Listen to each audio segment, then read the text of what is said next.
بسم اللہ الرحمن الرحیم۔ ابو سینا کی کتاب الاشارات و تنبیہات اور اس کا 10واں مرحلہ جس کا عنوان ہے مقامات العارفین، اور آج اس کی 24ویں فصل ہے جس کا عنوان پچھلے سے مربوط ہے۔ جو پہلے ہم مباحث کر رہے ہیں وہ کیا تھی کہ عارف سب سے پہلے ریاضت کرتا ہے، اور ریاضت میں کچھ امور ایسے ہوتے ہیں جس کو عام لوگ سمجھ نہیں پاتے۔ وہ کہتے ہیں کہ یہ بے وقوفی کی علامت ہے کہ مثلا وہ کھاتا پیتا کم ہے، اور یہ امور دنیاوی کی طرف اس کا شغل اور مصروفیت کم ہوتی ہے۔ اس کے بعد دوسری چیز کہ اس کو ایک قوت حاصل ہو جاتی ہے۔ دوسرا اور تیسرا ہم نے عرض کیا تھا کہ اس کو غیبی معلومات، غیبی امور کی معلومات حاصل ہوتی ہیں، غیب سے رابطہ کرتا ہے۔ جب غیب سے رابطہ کرتا ہے تو اس میں دو امور آئے، ایک عقلی امور ہوتے ہیں اور ایک جو آج کل ہمارے وہمی امور سے بھی غیب پر انسان مطلع ہو جاتا ہے۔ تو وہ پچھلے بحث میں ابو علی سینا نے کچھ تجربات گنوائے کہ آپ اس دنیا میں ایسا ہو رہا ہے، جیسے ترک قوم کاہن کے پاس جاتی ہے، وہ کچھ ایسے امور بجا لاتا ہے کہ وہ دہشت میں آ جاتا ہے، مدہوشی کے عالم میں چلا جاتا ہے۔ وہاں پر اس کو کچھ باتیں معلوم ہوتی ہیں، پھر وہ لکھواتا ہے، لوگ لکھتے جاتے ہیں۔ اسی طرح وہ ایک امر ہوتا ہے کہ انگوٹھے پر سیاہی لگا کر، آئل لگا کر، اس سے اسی طرح کچھ بچوں کو بٹھا کر ان کو کچھ ایسی باتیں کرتے ہیں، پھر ان سے سوال پوچھتے ہیں۔ جب اس کا عالم غیب سے رابطہ ہوتا ہے یا عالم خیال کہیں، یہ عالم مثال، وہاں پر رابطہ ہوتا ہے تو وہاں پر وہ کچھ امور کو دیکھتا ہے، پھر وہ اس سے سوال کرتا ہے اور بچہ بتاتا ہے، تو اس طرح انہیں پتہ چل جاتا ہے، معلومات حاصل ہو جاتی ہیں۔ یہاں پر ایک اعتراض وارد ہوتا ہے کہ ابو علی سینا تو ایسا عقلی آدمی ہے، عقلی مباحث کرتا ہے، تو وہ یہ کس طرح کی باتیں کر رہا ہے؟ یہ وہ باتیں ہیں جس پر کوئی دلیل نہیں ہے۔ تو آپ تجربے بیان کر رہے ہیں، آپ دلیل لائیں۔ تو یہی ابو علی سینا نے اس فصل میں عرض کر رہا ہے کہ یہ جو امور ہم نے آپ کو گنوائے ہیں، عام دنیا میں جو چل رہے ہیں، یہ تجربات، یہ مشاہدات، یہ ظنی ہیں۔ اگرچہ کہ یہ جو ظن ہے یہ یقین کا فائدہ نہیں دیتا، لیکن یقین کے قریب تر ہے، یعنی ان میں امکان عقلی پایا جاتا ہے۔ اور خود آپ نے دیکھا یہ جو ویسے تجربات ہوتے ہیں یہ بدیہیات کی قسم میں سے ایک ہے جو ثابت شدہ ہو۔ تو یہ وہ کہہ رہا ہے کہ یہ دلیل پہلے، سب سے پہلے جب بھی جو تجربات سے چیزیں معلوم ہو رہی ہیں تو پہلے اس تجربات کو بیان کیا جائے گا۔ تو وہ تجربات جب بیان کیے جاتے ہیں، جب تجربات لوگوں کو ایک حد تک ان تک رسائی اور معلومات ان تک پہنچتی ہے تو پھر وہ سبب اور علت کو دریافت کرتا ہے۔ بولی سینا کہہ رہا ہے اسی لیے ہم یہاں پر یہ تجربات گنوا رہے ہیں۔ البتہ بولی سینا نے اگلے دوسرا جو پیرا ہے اس میں یہ کہا ہے کہ یہ ایک سعادت کی بات ہے، یہ تمام لوگ اس کو سعادت سمجھتے ہیں کہ انسان جو ہے غیبی معلومات پر ایسا تجربے جس سے وہ غیب سے رابطہ کرے اور وہاں سے معلومات کرے، یہ سعادت لوگ سمجھتے ہیں۔ تو وہ کہتا ہے سب سے بہترین دلیل اس پر یہ ہے کہ انسان خود اس کا مشاہدہ کرے، کیونکہ یہ تجربی اور مشاہداتی چیز ہے، اور خود بھی جب انسان مشاہدہ کرتا ہے اور پھر دوسروں کو بھی وہ دیکھتا ہے ایسے تجربات کرتے ہوئے اور ان کے ایسے نتائج حاصل کرتے ہوئے، تو پھر یہ بات بطور دلیل، یعنی وہ یہ ایک حجت، ایک یہ تجربہ بطور حجت قائم ہو جاتا ہے، اور پھر اس کی سبب اور علت کو وہ جاننے کی کوشش کرتا ہے۔ تو اگلی فصل میں تھوڑا بہت سبب پر بات ہوگی۔ تو یہاں پر یہ کہہ رہا ہے کہ یہ دعوت دیتے ہیں کہ انسان مشاہدہ خود بھی کرے اور پھر غیروں میں بھی دیکھے، تو یہ ایک طرح کی حجت کے طور پر ہوتا ہے۔ تو کہتے ہیں اس کا فائدہ بہت زیادہ ہے، اور اس سے جب انسان خود مشاہدہ کرتا ہے تو انسان کا نفس مطمئن ہو جاتا ہے، انسان کو دلیل اور برہان کی بھی ضرورت نہیں پڑتی، اگرچہ کہ اس کی علتیں اور اس کے اسباب وہ چھپے ہوئے ہیں، انسان کو معلوم نہ بھی ہوں، لیکن مشاہدے سے وہ یقین کی منزل پر پہنچ جاتا ہے۔ تو اس میں یہ ہوتا ہے کہ انسان کا جو وہم ہے وہ عقل کے تابع آ جاتا ہے۔ تو یہ اس کے بہت زیادہ بولی سینا کیا فوائد ہیں۔ پھر بولی سینا آخر میں کیا کہہ رہا ہے کہ اگر ہم ان کی جزیات کو بیان کریں اور اس کو تمام قصوں کو، تمام مشاہدوں کو، تمام تجربات کو لکھیں جن کو ہم نے مشاہدہ کیا ہے اور جس کی تصدیق ہم کریں گے، تو یہ بات بہت طولانی ہو جائے گی، اور جب بات طولانی ہو جائے گی، اور فائدہ کیوں نہیں ہے اس کا، کیونکہ ابھی ہم نے اجمالی طور پر بیان کیا ہے جو بندہ اس کے اجمال کو نہیں جانتا،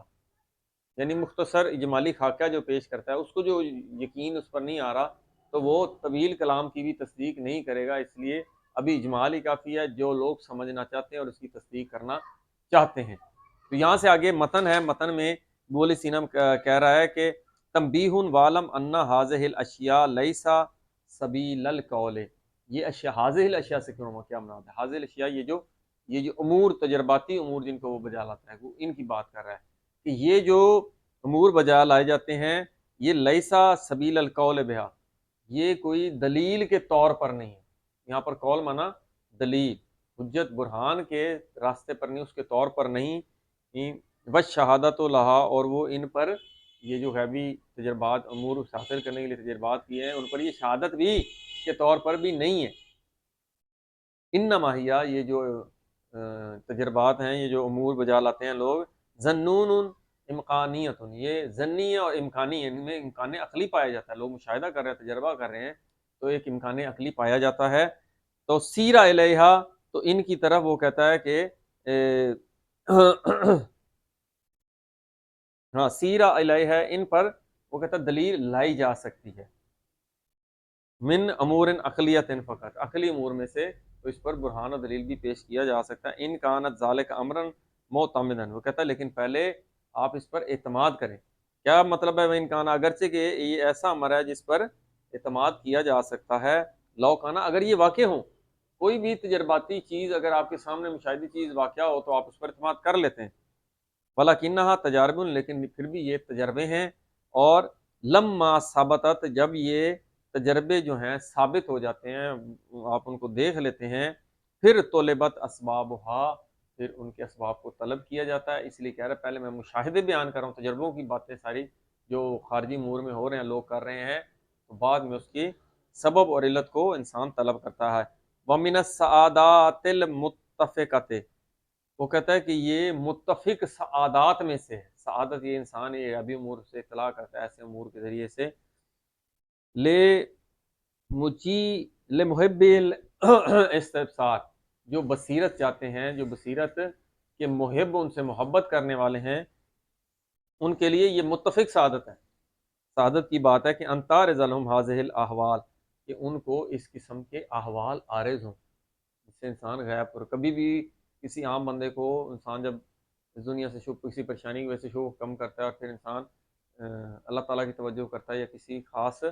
قسم کی ریاضت کرتا ہے، تو پھر اس کو ایک ایسے امر کی اطلاع ملتی ہے، تو جب ایسے احوال اس کو عارض ہوتے ہیں، فی انفسہم، اپنے ہی وجود میں جب وہ ان کا مشاہدہ کرتا ہے، وَيُشَاهِدُوهَا، اور ان امور کو وہ غیر میں بھی مشاہدہ کرتا ہے، خود بھی کرتا ہے اور اکثر دیکھتا ہے کہ کبھی وَيُشَاهِدُوهَا، ان امور کا غیر مشاہدہ کرتا ہے، مِرَارًا متوالیتاً فی غیرہم، مِرَارًا متوالیتاً فی غیرہم، اپنے علاوہ جو دوسرے لوگ ہیں ان میں بھی بار بار یہ جو آ رہے ہوتے ہیں ایسے احوال، تو وہ ان میں بھی مشاہدہ، ان کا بھی مشاہدہ کرتا ہے، حتیٰ یکون ذالکا،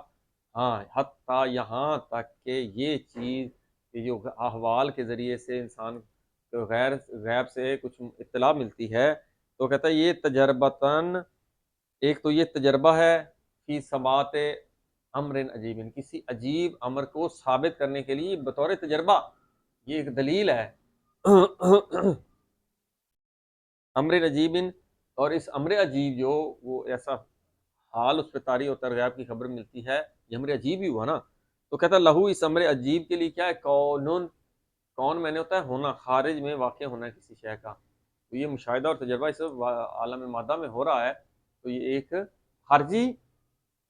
وجود رکھتا ہے، وصیحتن، اور یہ اس کی درستگی پر، اس کے حجت ہونے پر بھی یہ دلالت کرتا ہے۔ ایک تو یہ ہو گیا کہ یہ جو امر عجیب ہے یہ ایک تو بطور تجربہ ثابت کرتا ہے، اور وداعین الی طلب سبب، پھر اگلے دوسرے مرحلے میں یہ ادعا کرتا ہے، یہ چاہتا ہے، دائی ہے، طلب کرتا ہے کیا چیز، لے، یعنی دعوت دیتا ہے الی طلب سبب، کہ اس کے سبب کو طلب کیا جائے، پہلے تجربہ ہوتا ہے، مشاہدہ ہوتا ہے، تو پھر اس کی دلیل مانگی جاتی ہے، بھائی اس کی دلیل ہے، سائنسی ہے تو سائنٹیفک اس پہ لاجک مانگا جائے گا۔ فَإِذَا اتَّضَعَ جَسَمَتْ الْفَائِدَةُ، کہتا ہے جب یہ واضح اور روشن ہو جائے تو اس کا فائدہ بہت زیادہ ہے، جاسمت بہت زیادہ، جسیم بڑی چیز کو کہتے ہیں، اس کا فائدہ بہت زیادہ ہے۔ وَاطْمَئَنَّتِ النَّفْسُ إِلَى وُجُودِ تِلْكَ الْأَسْبَابِ، تو پھر جو نفس ہوتا ہے، جب انسان کے نفس پر ایسا خود ایک انسان ایسا مشاہدہ کر لیتا ہے تو اس کا نفس مطمئن ہو جاتا ہے، الی وجود تلک الاسباب، اس کے اسباب سے بھی انسان مطمئن ہو جاتا ہے۔ وخضع الوہم، اور اس کا جو وہم ہے وہ خضوع اور خشوع میں آ جاتا ہے، کیونکہ وہم جو ہوتا ہے وہ ادھر ادھر لے جاتا ہے، عقل جو چیز دیکھتی ہے وہ صد در صد وہ یقینی ہوتی ہے، اس لیے عقلی دلائل جو ہوتے ہیں علم ریاضی کے قوانین کی طرح ہیں۔ وَخَضَعَ الْوَحْمُ، اور وہم جو ہے وہ خضوع میں آ جاتا ہے، وہ تابع ہو جاتا ہے، وہ عاجزی میں آ جاتا ہے۔ فَلَمْ يُعَارِضْ الْعَقْلَ، پھر وہ عقل کی اس کے ٹکراؤ نہیں کرتا، اس کے معارضے میں، مقابلے میں نہیں آتا، مقابلے میں نہیں آتا، بلکہ عقل کے تابع ہو جاتا ہے۔ علم اخلاق میں آپ سے عرض کیا تھا کہ عقل کے تابع اگر قوت وہمیہ، غضبی اور شابی آ جائیں تو پھر انسان ایک سعادت مند انسان بن جاتا ہے، مومن انسان بن جاتا ہے۔ تو یہاں پر وہم جو ہے وہ عقل کے جب تابع آ جائے گی، کن امور میں؟ فی ما یربع ربع منہا، ان تجربوں میں سے جس کو بھی وہ حاصل کرتا ہے، ان امور میں وہم عقل کے تابع آ جاتا ہے، جو تجرباتی امور وہ بجا لا رہا ہے۔ وذالک من اجسم الفوائد، وہ کہتا ہے یہ